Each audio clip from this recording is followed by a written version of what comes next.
Who's the best movie reviewer through and through? That's Movie Mania on YouTube. That's who.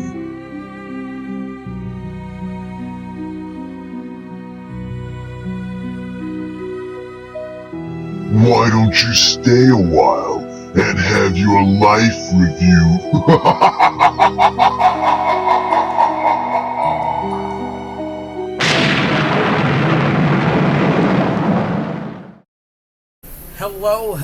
Hello, everybody. It is Matt, and it is Terrifying Tuesday, and I am back at you with yet another review. Before I roll on to any of that, I want to wish each and every one of you a great morning, evening, dawn, day, or dusk, all that lovely stuff, because life really is too short as is. Do me a really huge favor and like, share, and subscribe. I love seeing your beautiful faces when you are here. I know I'm here an awful lot, but I do have an awful lot on my plate to review. And one last little tidbit of information. Check out the description box. I give you a bigger bite of every single movie of every single day, such as your brief synopsis, starring cast, director, runtime of the cut I am watching, along with a link for a trailer. And the great thing about today's movie, it is one you can watch for free over there on, I think it was Fossum was the site on there. I'm going to put a link in there for you guys. But you can watch this bad boy for free, which is great.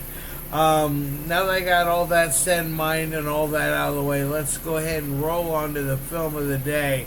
And today's film is a very good one. I really like. This is the last few films that I've had to review are really good. This is probably my favorite out of all of them thus far. It just really I don't want to say connected, but it really grabbed my attention, and it kept a good firm grasp of it. It's very good. The movie of today is called The Summer We Died. It's got a 2024 release date, so it's still pretty new. It's not rated. Runs at an hour and 13 minutes, so it's not a long one. It's a feature length, obviously, but a shorter feature length, which I do appreciate those because I have a hard time with those films that run over the 2-hour marker, especially when they're like 3, 4, or 5 hours long. That's rough, but it can be done. I've done it before. Anyways, and this one stars Andy Lain, Dillon Brown, Nicolas Bullentini, John Potash, Nomar Mendoza, Grace Winters, and Hannah Welty. And this is directed by Dillon Brown as well. He did a great job, I feel like, with this one, especially with the direction and how the story develops. I think he did a great job. But before we roll on to that, let's talk a little bit about the movie. It's basically about these three girls. They're little fun high school type girls that are out just to be young and do silly things and not worry about the repercussions of it. Their names are M, Baby Girl, and Darlin, and all three of them are very, very likable characters. I liked all three of them. You feel at least I did. I felt bad for M. She's got a whole thing going on with her father, played by John Potash. How he is a alcoholic who has to stop. He thinks that stopping drinking hard alcohol is quitting drinking, but drinking beer is just drinking beer. It's not. It has no alcoholic type like stigma from it. And it's like, oh my gosh, that's where a true alcoholic's mind would be. They justify their horrible habits on others, and through various kind of messed up ways, but you got that going on with her.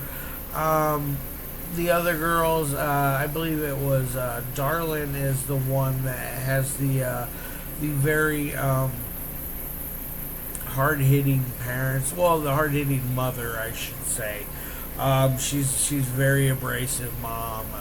Thinks she's always constantly out for doing the best for her daughter, which she very well could be. She's just a very unlikable character. They did a good job making the mom very dislikable.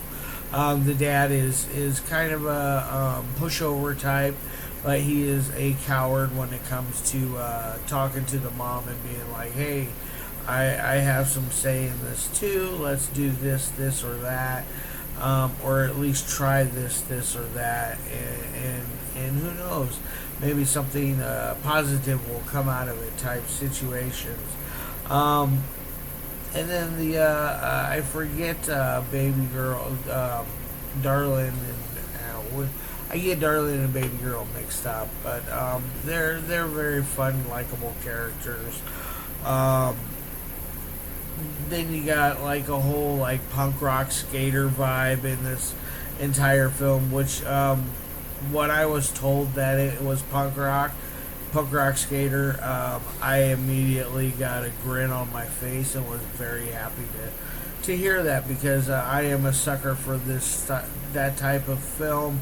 This type of film, stuff like SLC Punk is in Suburbia, or two of my favorites out of that genre of punk rock movies. Those are great stuff. Rock and Roll High School, another great one. Although that one's more of a musical. But anyways, so we got skateboarding, we got secret parties going on that are their parents don't know anything about, because while this entire film is unfolding, there is a serial killer that killed people the summer before and is killing people again this summer. When you find out who the killer is, it's a very nice twist, and the reasoning behind the killings, I really liked that. I'm not for killing people, but having some less of that kind of people would be a great thing for the world, I think. They are a neo-Nazi, horrible people on that end.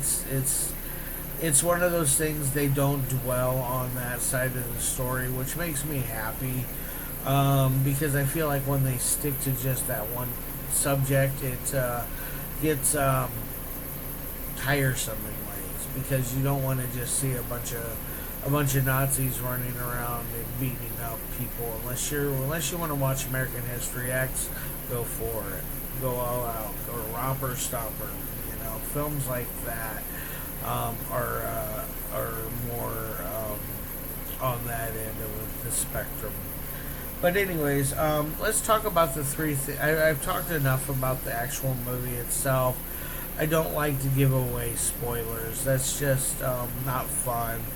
But let's talk a little bit about the three things that I love in my movies. To me, first is the audio. The audio is a little bumpy in places, but it's not bad. You can still hear the characters. It just it might have even been the streaming off of Fossum that did it. I'm not sure. It could be a technical error that I'm not sure as well. You can tell this is a very early film for Dillon. I don't know if this is his first feature or his first film or not. If it is his first film, he did a great job with it for your first attempt at a home run. You really got my attention there. So good job there. Kudos. But on that, back to that audio, I'm gonna probably give it a B. It works for the most part. It could have been better. I think that that's one of those things that you learn more as you go, obviously, and I think that it would be very well, how would I say this? I would really love to see Dillon do more films. Dillon, if you have any other ones, shoot them my way. But anyways, so now on to the second thing, which is dialogue. Dialogue can be a make it or break it if you're in a film that is very character driven. Yes, this one is very, very character driven, especially on the three girls. It just really adds a certain mystique or a certain charm to the film by having good dialogue that flows off of the characters' tongues very smooth and fluently, like they do really mean what they are saying. It's not just only acting good enough to make it believable, but you got to also be able to deliver it from deep down in the core, the soul of your body, and really give it your all to deliver masterful films. And I think they did really good with this. Everybody in this is for the most part is really good. The only people I didn't like that I thought were kind of not really capitalized on to really show some more evil side was the two neo-Nazis at the punk show that are trying to pick up on our three girls. I would have liked a little more on that, just a pinch. Like I said, I'm not all for glamorizing the neo-Nazi stuff, but I think it just needed one more thing to kind of flesh it out a little bit. I guess I would show it would be an ending piece, but I feel like if they would have showed a little more on the five that were killed the summer before, I think it would have really helped the impact a little more. I know you don't want to dwell on it, but I think that they could have fleshed them out a little bit more, because they are characters that are basically killed as a sacrifice for our three girls to basically find out about while they're going through their tale.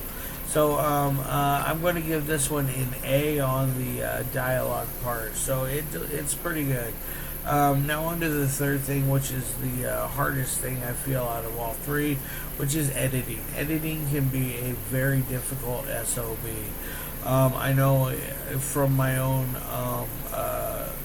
editing problems that I've gone through, it can really be hard, especially when you're trying to make something cut together very smoothly and make it make sense. Help carry the momentum and all that good stuff with it as well. Now this one does have some really good pacing.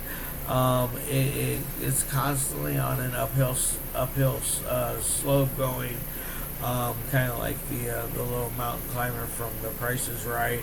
It's steady going up there, and it doesn't fall off the edge. It stays nice and steady going up. Like I said, it delivers a great ending on here with the twist. So I highly recommend this one 100%. Onto the editing grade, I'm going to give it an A+. So they got an A+, an A, and a B. Onto my final score of 1 through 5. It's going to be a 4 out of 5. I just really love this movie. It's above average. I would really recommend this one to a lot of people that I know. It just really just hits on all cylinders.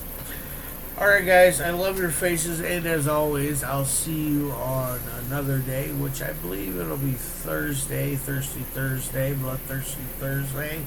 I'll see you then, hopefully. If not, it'll be Fiendish Friday. It's summer break, so the schedule is wonky because I'm busy doing summer break stuff.